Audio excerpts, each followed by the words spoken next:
Tema 10.4.1. Vamos a ver las diferencias de los dispositivos de red. En esta primera parte lo que estaremos observando son las diferentes configuraciones y diferentes elementos desde el punto de vista de los modelos de los routers, como los que vamos a estar observando aquí. Esto es muy interesante porque nos va a quedar claro para qué aplicaría cada uno de estos tipos de enrutadores.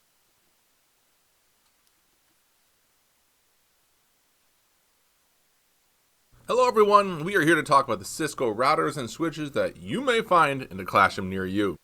Now more specifically, we're going to focus on the Cisco 4000 series router and the Cisco 2960 series switches. With that in regard, the Cisco Netiquette curriculum is utilizing the exact 4221 model Cisco router and the 2960 Plus series switch. We're going to take a look at a couple different network devices because what you may have in your classroom, it might be different. So let's talk about the interfaces and the different expansion slots that you may find on a Cisco router near you. The first router we'll take a look at is the Cisco 4000 series router. And this router right here is actually a 4321 router, which is different than the 4221 router. But let's take a look at what is equipped on this Cisco router. We've got what are called our integrated ports. That would be our gigabit interface 001 and our gigabit interface 000. We'll take a closer look in a second, but those ports are built into the Cisco router. On the right side here, we have these NIM slots. That's network interface module slots. These are expansion cards that we install on our router. This card allows us to have serial cables plugged in using serial interfaces. Now, for a closer look at this router, we can blow up this picture and say, there's a gigabit 000 that's shared. There's a yellow line that connects two ports, and that is correct. This gigabit Ethernet 000 interface actually allows us to either use the integrated copper network interface connection or our SFP, where SFP stands for small form factor pluggable. That is a module that allows us to plug in a fiber transceiver in this example. And even on the right side, there's a closer view here of our network interface modular slot, which is our expansion slot with those serial cables plugged in. That being serial 0, for example, on the NIM card slot. Continuing onwards, we'll take a look at a Cisco 2900 series router, and this is a big, beefy 2-rack unit router. It's 2 rack units high if you take a look at the height of this thing. We see that we have our WIC card slots, just like we saw with a network interface module in the last router. WIC stands for WAN interface card. These are EH-WICs, which means enhanced high-speed WAN interface card slots. I've got 2 of these WIC2Ts, which are WAN interface cards using serial cables connected. And on the right side here, what we'll see with this 2900 series router is I've got multiple integrated gigabit Ethernet ports. I've got gigabit Ethernet 00 and 02. Then down below here, we've got gigabit Ethernet 01. And again, this yellow line down here is showing that we are sharing the SFP transceiver port with the Gig 02 copper Ethernet port. When one's in use, the other can't be used. So this is allowing us right now to have a fiber connection, which can literally be an uplink to another device. Let's take a closer look at that. You'll see the Gig 00, Gig 02 with our copper Ethernet plugged in. You'll see that Gig Ethernet 01, which is that shared port for that copper, as well as that SFP transceiver. And there on the left side, we see that enhanced high-speed WAN interface card known as the EH-WIC. And that is where we have our serial 0 and our serial 1 cable plugged in accordingly. Now, this router is the Cisco 1900. You may see this one in your topology with what you have. And with this, we have, again, our enhanced high-speed WIC slots. This has less space than what we saw in the previous router. And also, we only have 2 of our integrated gigabit Ethernet ports. For a closer look on that right side of the router, you can see the gigabit Ethernet 00, the Gig Ethernet 0/1, as well as our enhanced high-speed WAN interface card with our serial cables plugged in. Serial 0 being the bottom one, and serial 1 being the top port. So regardless of what you have inside of your area with your network equipment, we're going to try to focus on the Cisco 4000 series as well as the Cisco 2960 series being the equipment of choice. But keep in mind that classrooms may vary, and it's important that you understand the equipment that you will be utilizing. So get started, take a look at your equipment, and let's make the best of using Cisco routers and switches in the classroom. Bien, aquí hemos visto un switch más moderno con interfaces precisamente de mayor velocidad que nos permiten una comunicación inclusive hasta con fibra óptica, de tal manera de que son pues ya los forma con la que los equipos se van a estar conectando. Finalmente vamos a ver este otro video que va a complementar igualmente de esta manera tan interesante los componentes de un router. Hello everyone, this is part 2 of our network device overview, and here we're going to focus on the configuration of a variety of routers. Now the Cisco routers we're talking about here are going to be the Cisco 4000 series, 2900 series, and the 1900 series routers. Now, CCNA version 7 labs were built and designed using the 4221 Cisco router and the 2960 Plus switch. Here we're going to talk about the variety of Cisco routers that you may find in a classroom because the equipment you have might vary. So let's get started, and we're going to hit router 1 first, which is the 4000 series router. In our topology, we've got a gig 001 interface going down to a PC. We've got the gigabit 000 interface using a SFP small form factor pluggable fiber transceiver. And we've got the serial 010, which is utilizing a NIM, the network interface module expansion slot with a serial card installed. So let's get started inside of the operating system and take a look at these interfaces using some show commands. The first show command to know is going to be our show IP interface brief. And with this modifier of brief, we'll get an easy yet very, very beautiful output for our interfaces that we have deployed. On this 4000 series router, we've got gigabit Ethernet 000 as it's displayed in the topology. We've got gigabit Ethernet 001, which is also displayed in the topology, connecting down to PC1. We've got serial 010, which is using our network interface module expansion slot, which has a serial card installed. Also, we've got serial 011, which is not in use, and then there's a gigabit Ethernet 0 as well. Well, let's take a closer look at this gigabit 000. And to do this, we'll use the command show interface, followed by that exact port, which is gigabit Ethernet 000. And when I hit enter, I want to show you something that's very important here. This is going to be a fiber connection. But how can we see that on the router? Well, inside of the output for our show interface gigabit Ethernet 000, we can look for something called media type. And here on this line, we'll be able to see that we're running full duplex 1 gigabit connectivity, and media type is SX. This is very different than taking a look at an RJ45 copper Ethernet connection. We can compare this gigabit Ethernet 000 port to the gigabit Ethernet 001. Let's do that next. I'll do another show command, and this will be show interface, followed by gigabit Ethernet 00/1. And let's take a look at the media type of this port. We see the line full duplex again, we see a speed, and then at the end of that we see media type is RJ45.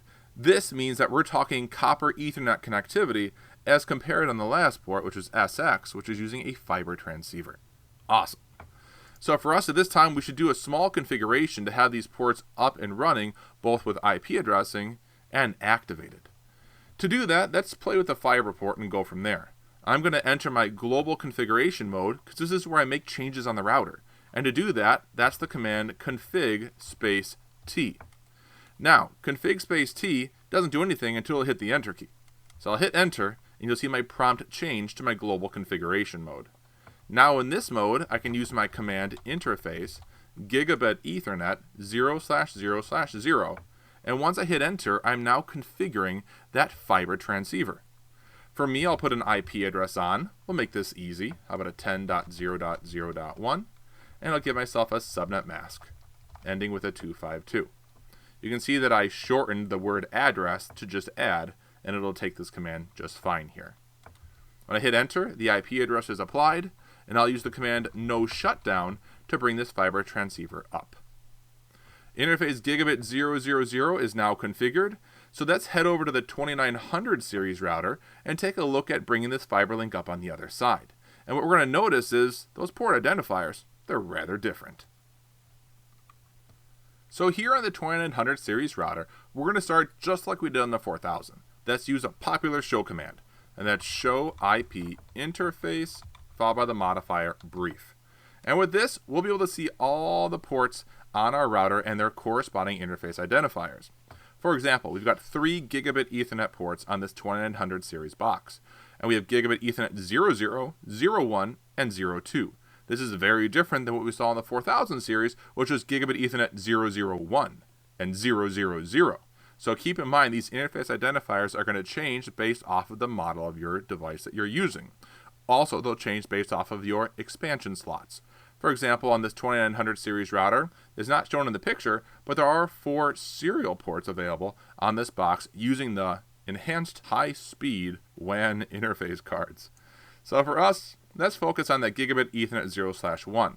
I'm going to go into my global configuration mode. Again, this is where we're able to make our changes on our router. And with that config T command, hitting enter, we have moved into the configuration mode. Now I can go into that interface with the command interface gigabit Ethernet 0/1. When I click enter, we are now in our config if mode for that port. We're going to configure this thing. I will put an IP address of 10.0.0.2 because the other side was .1, and again the corresponding subnet mask. Now we need to bring this port online, so we'll use our no shutdown command, and I'll hit enter, and we'll get some status changes that are going to occur here. Our gig 01 is coming up, there it is, and we'd like to verify the media type of this interface just like we've done on the other side. So I'm going to type in end. That'll take me back to my privilege exec mode, that # we see there, and I'll use my show interface followed by gigabit Ethernet 0/1. That's a verify this. And what we're looking for here is going to be media type. And if I scroll through this, we'll see that we've got full duplex. All right, that's great. 1 gig per second speed, that's awesome. And there it is. Media type is SX. This is different compared to RJ45 that we saw previously on the 4000 series gig 001 port. So let's go into our gig 02 interface on the 2900 series and finish our deployment, and then hop into the 1900 series. I'm going to go back into my configuration mode, which is using config T. I'm going to go into my interface, followed by gigabit Ethernet 02. Awesome. And now in gigabit Ethernet 0/2, this is the port on the right side of the 2900. I'm going to put an IP address here. And for this, we'll do IP address, followed by a 172.16.0.1, and same subnet mask as before. To bring this interface online, we'll use our no shutdown command. And now this port is also configured. So let's take a look at our third router, which is going to be our 1900 series, and do some configuration over there. On our 1900 series router, we're going to start it just like we've done before, a show IP interface brief command. From here we can see our port identifiers. They're very similar to the 2900 series, gigabit Ethernet 00 and 01.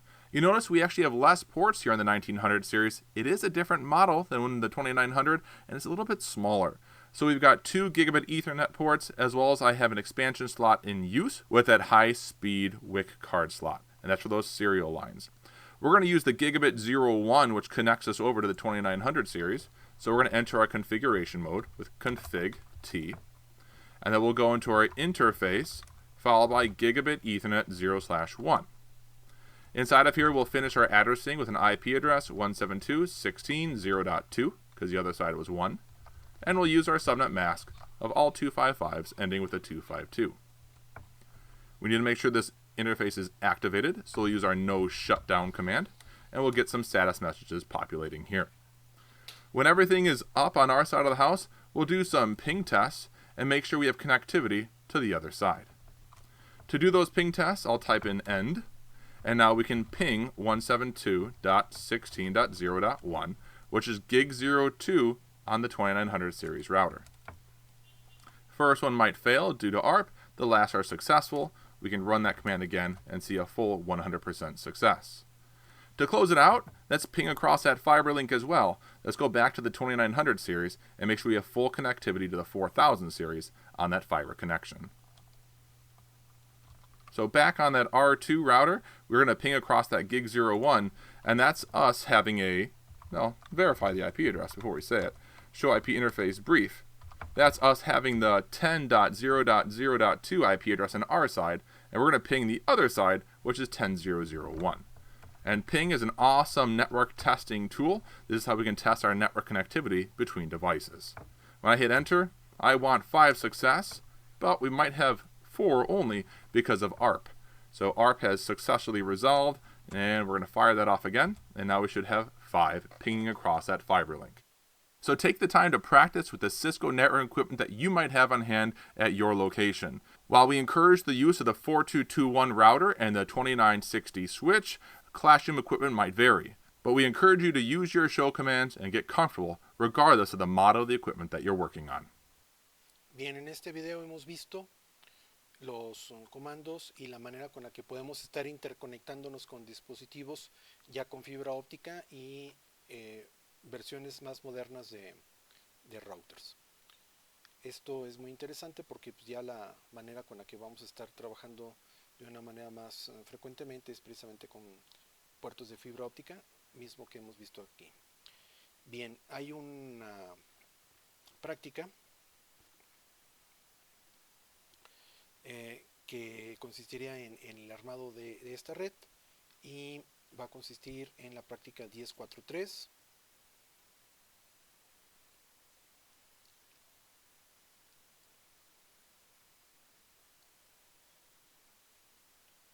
Y esta consiste en esta configuración, es muy similar pues con las que hemos hecho hasta ahorita, más sin embargo el tema es la cuestión de las nuevas interfaces para estar acostumbrándonos con esas interfaces de fibra que nos pueden dar mayor capacidad.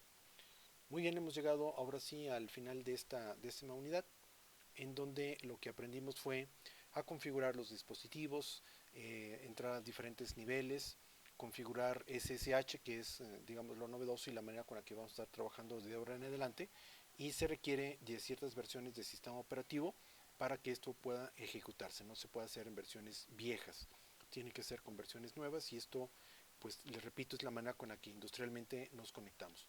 Hemos visto la configuración de interfaces, la importancia del gateway predeterminado, y te dejo haciendo el quiz de la unidad 10 para que finalmente ya pasemos a hacer la evaluación de estos últimos 3 módulos correspondientes a las unidades 8, 9 y 10. Cualquier duda estoy al pendiente y la siguiente unidad, la unidad 11, estaremos observando la temática de lo que es ya la operación con diferentes tipos de prefijos, vamos a volver a explicar VLCM, pero de una manera un poco más amplia.